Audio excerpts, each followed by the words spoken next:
Hypercalcemia. Hypercalcemia is defined as the concentration of calcium greater than 2.62 to 3 millimole per liter in blood.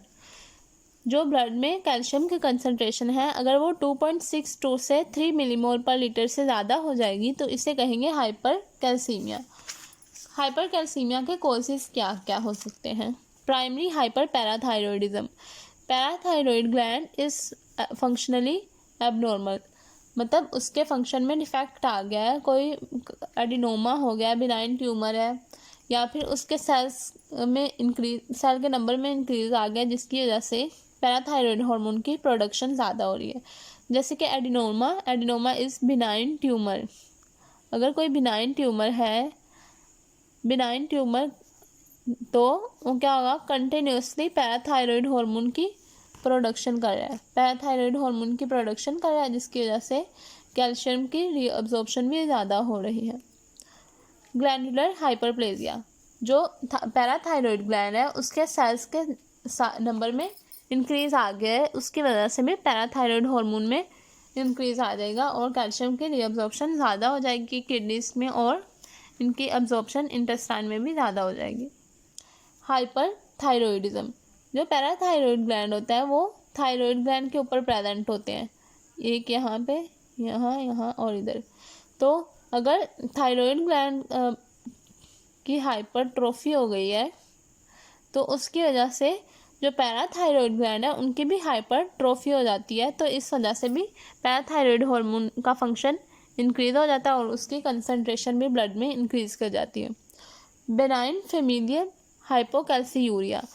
हाइपोकैल्सीयूरिया मतलब kidneys में जो calcium है उसकी जो excretion कम हो रही है। किडनीज में कैल्शियम की एक्सक्रीशन क्यों कम हो रही है? क्योंकि किडनी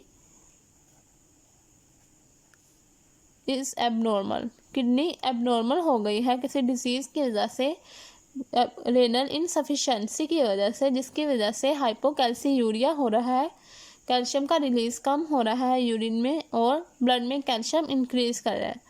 मल्टीपल माइलोमा के केस में जो ट्यूमर्स होते हैं वो प्रोड्यूस करते हैं पैराथायरॉयड हार्मोन रिलेटेड पेप्टाइड। ये पैराथायरॉयड हार्मोन रिलेटेड पेप्टाइड क्या करता है, यह जाके बाइंड करता है पैराथायरॉयड हार्मोन के रिसेप्टर के साथ, जो कैल्शियम सेंसिंग रिसेप्टर्स होते हैं वहाँ पे जाके बाइंड करता है और पैराथायरॉयड हार्मोन की जो कंसंट्रेशन है उसको इंक्रीज कराता है। ठीक है, पैराथायरॉयड हार्मोन के रिसेप्टर्स के साथ बाइंड करता है, ठीक है, और पैराथायरॉयड हार्मोन के कंसंट्रेशन को इंक्रीज करवाता है और कैल्शियम एब्जॉर्प्शन भी ज़्यादा करवा देते हैं। इंक्रीज विटामिन डी की कंसंट्रेशन जितनी ज़्यादा होगी किडनी से कैल्शियम की रीअब्जॉर्प्शन उतनी ज़्यादा होगी, इसी तरह से इंटेस्टाइन से भी जो एब्जॉर्प्शन हो रही थी वो भी ज़्यादा हो जाएगी। थायराइड डायूरेटिक्स, ये क्या करते हैं, ये कैल्शियम की रीअब्जॉर्प्शन जो होती है किडनी से वो उसको इंक्रीज़ करा देते हैं। ठीक है, उसके बाद प्रोलॉन्ग इमोबिलाइजेशन की वजह से क्या होता है, बोन रिजॉर्प्शन होना शुरू हो जाती है। मतलब जब कहते हैं जब आप बैठे रहते हैं तो आपकी हड्डियों को जंग लग जाता है, तो असल में बोन रिजॉर्प्शन होती है जिसकी वजह से कैल्शियम रिलीज होता है। What are the symptoms of hypercalcaemia? जो माइल्ड हाइपरकैल्सीमिया होता है वो एसिम्टोमेटिक होता है, उसके सिम्टम्स शो नहीं होते, लेकिन जब स्वेयर होना शुरू हो जाता है तो उसके सिम्टम्स नज़र आना शुरू हो जाते हैं। जैसे कि न्यूरोलॉजिकल सिम्टम्स हो सकते हैं, वीकनेस, कोमा, वोमिटिंग, जीआई के symptoms, depression, constipation, lethargy, nausea, peptic ulcer disease calcium के डिपॉजिट होने की वजह से, और digitalis toxicity. What is digitalis? Digitoxin medicine होती है जो हार्ट की डिजीज़ वाले पेशेंट्स को देते हैं। अगर इसके कंसंट्रेशन ज़्यादा हो जाएगी तो इसकी वजह से भी बॉडी के जो फंक्शंस होंगे उनमें चेंजेस आना शुरू हो जाएंगे, जैसे कि कन्फ्यूजन होगी, पल्स जो होगी वो इरेगुलर हो जाएगी, loss of appetite, nausea, vomiting, diarrhoea और फास्ट हार्ट बीट। इसमें विजुअल चेंजेस भी आ सकते हैं, जैसे कि blood vision, changes in how colours looks, जैसे कि कलर्स को देखने में भी प्रॉब्लम हो सकती है।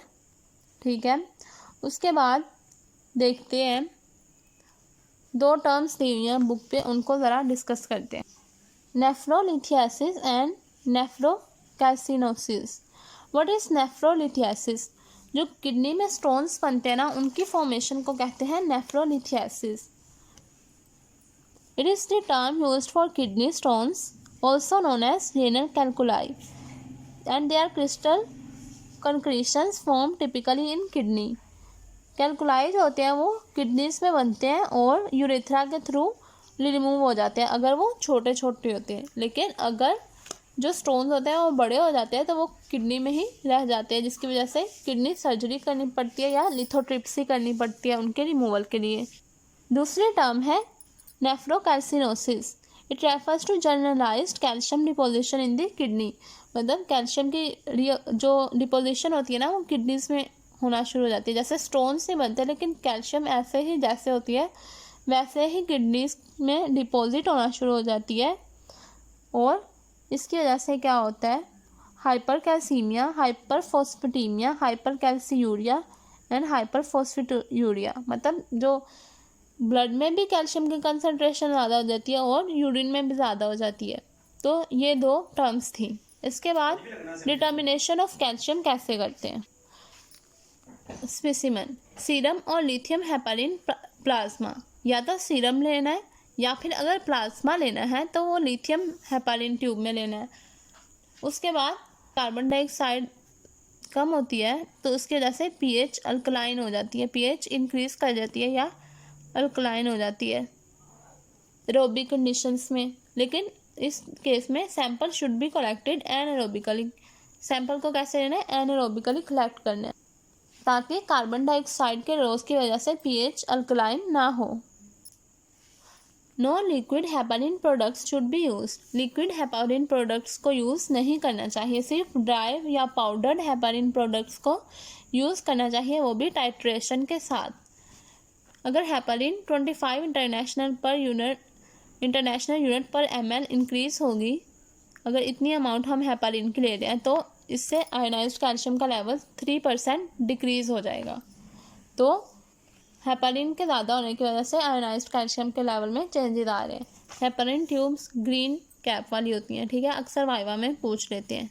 ग्रीन कैप वाली जो ट्यूब होती है वो में हेपारिन यूज़ होता है। तो dry heparin products are available. The urine should be acidified with. और अगर हमने यूरिन यूज़ करना है तो उसके लिए हमें उसको पहले एसिडिफाई करना पड़ेगा। किसके साथ, 6 मोल पर HCl के साथ, और 1 ml एसिड डालते हैं 100 ml ऑफ यूरिन में। जैसे कि इस कंटेनर में 100 ml यूरिन है तो उसमें HCl कितना डालेंगे, सिर्फ 1 ml। तो इस तरह यूरिन की क्या हो जाएगी, एसिडिफिकेशन हो जाएगी।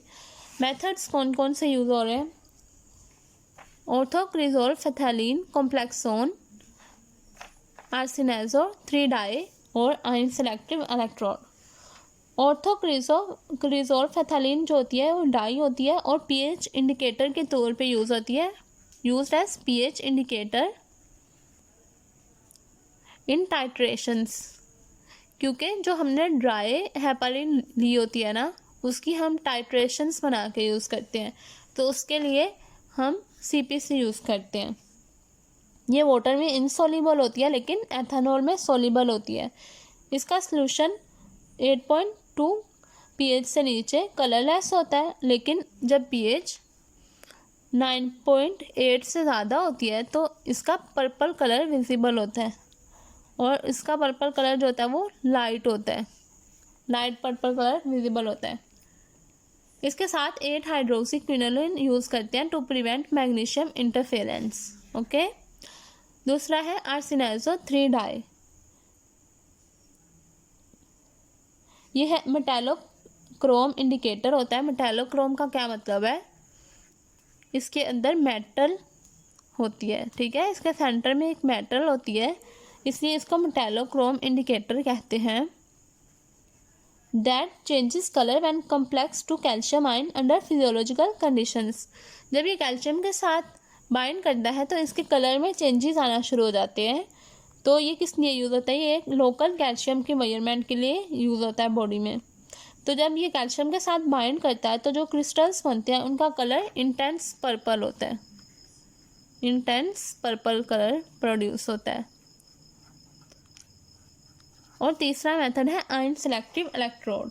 आयन सेलेक्टिव इलेक्ट्रोड के बारे में हमने पहले भी पढ़ा हुआ है कैल्शियम और पोटेशियम की मेजरमेंट्स में, तो इसको सुपरफिशियली देख लेते हैं।